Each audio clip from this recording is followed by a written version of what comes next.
اعوذ باللہ من الشیطان الرجیم بسم اللہ الرحمن الرحیم۔ یہاں سے سورہ بقرہ کا چوتھا رکوع شروع ہوتا ہے۔ وَإِذْ قَالَ رَبُّكَ لِلْمَلَائِكَةِ، یعنی پھر اس وقت کا تصور کرو جب تمہارے رب نے فرشتوں سے کہا تھا کہ میں زمین میں خلیفہ بنانے والا ہوں۔ انہوں نے عرض کیا، یعنی فرشتوں نے عرض کیا، کیا آپ زمین میں کسی ایسے کو مقرر کرنے والے ہیں جو اس کے انتظام کو بگاڑ دے اور خونریزیاں کرے؟ آپ کی حمد و ثنا کے ساتھ تسبیح اور آپ کے لیے تقدیس تو ہم کر ہی رہے ہیں۔ اللہ نے فرمایا، میں جانتا ہوں جو کچھ تم نہیں جانتے۔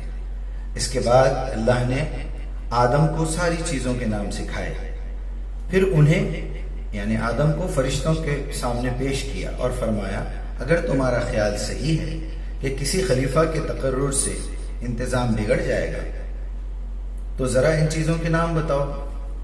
تو فرشتوں نے عرض کیا،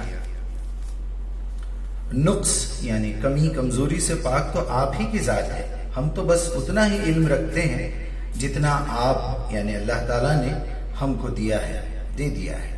حقیقت میں سب کچھ جاننے والے اور سمجھنے والا آپ کے علاوہ کوئی نہیں۔ پھر اللہ نے آدم سے کہا، اب تم ان چیزوں کے نام بتاؤ۔ جب آدم نے ان کو ان تمام چیزوں کے نام بتا دیے تو اللہ نے فرمایا، میں نے تم سے کہا نہ تھا کہ میں آسمانوں اور زمین کی وہ ساری حقیقتیں جانتا ہوں جو تم سے چھپی ہوئی ہیں۔ جو کچھ تم ظاہر کرتے ہو وہ بھی مجھے معلوم ہے، اور جو کچھ تم چھپاتے ہو اس سے بھی میں جانتا ہوں۔ پھر جب ہم نے فرشتوں کو حکم دیا کہ آدم کے آگے جھک جاؤ تو وہ سب جھک گئے، مگر ابلیس نے انکار کر دیا۔ وہ اپنی بڑائی کے گھمنڈ میں پڑ گیا اور نافرمانوں میں شامل ہو گیا۔ پھر ہم نے آدم سے کہا کہ تم اور تمہاری بیوی دونوں جنت میں رہو، یہاں فراغت جو چاہو کھاؤ، مگر اس درخت کا رخ نہ کرنا ورنہ ظالموں میں شمار ہو جاؤ گے۔ آخر کار شیطان نے ان دونوں کو اس درخت کی ترغیب دے کر ہمارے حکم کی پیروی سے ہٹا دیا اور انہیں اس حالت سے نکلوا کر چھوڑا جس میں وہ تھے۔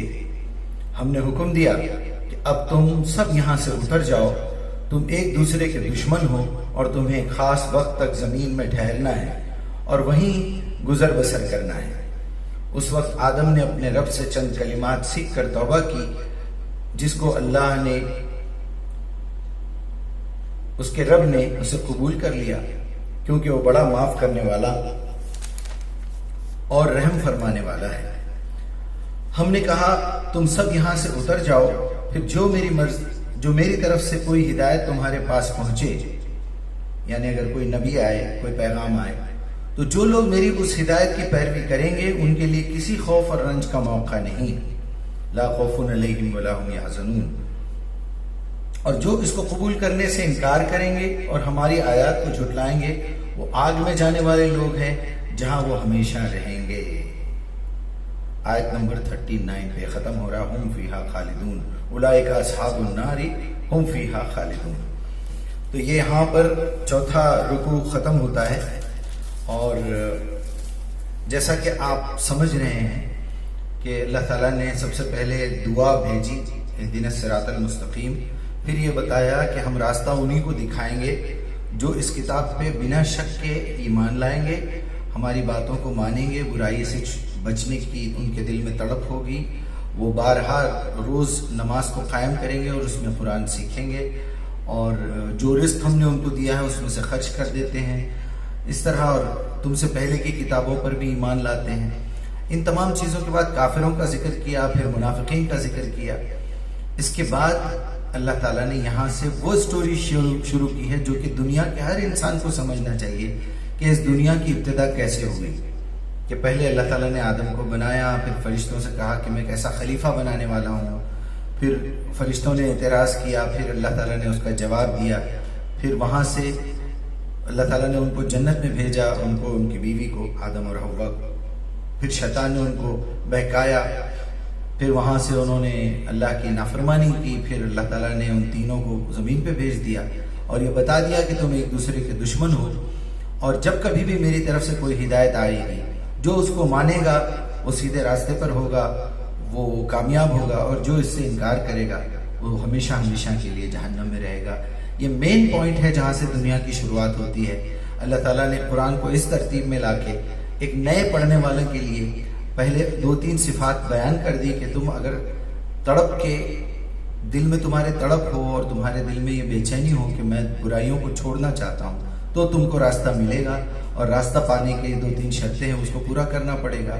اس کے بعد ان لوگوں میں سے نہ ہو جانا کہ کچھ دیر کے لیے فرما برداری میں رہے پھر نافرمان ہو گئے، یہی فاسق ہیں جو وعدہ پورا کر کے توڑ دیتے ہیں، حد سے گزر جاتے ہیں۔ پھر اللہ تعالیٰ نے آدم کی سٹوری شروع کی، اور وہاں بھی یہ بتا دیا کہ دیکھو وہاں بھی کچھ ماننے والے تھے، کچھ نہیں ماننے والے تھے۔ فرشتوں نے اللہ کی بات کو مان لیا اور ابلیس نے انکار کر دیا۔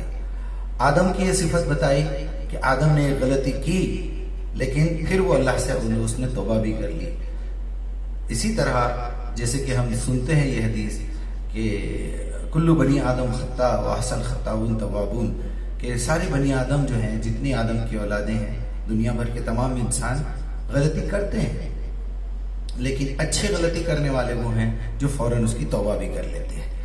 تو اللہ تعالیٰ سے دعا ہے کہ ہم کو جو ہے مومنین میں شامل کرے اور ان لوگوں میں شامل کرے جو بات کو مان لیتے ہیں۔ اللہ تعالیٰ ہم کو کفر اور نفاق کی نحوست سے محفوظ رکھے، اس بیماری سے محفوظ رکھے۔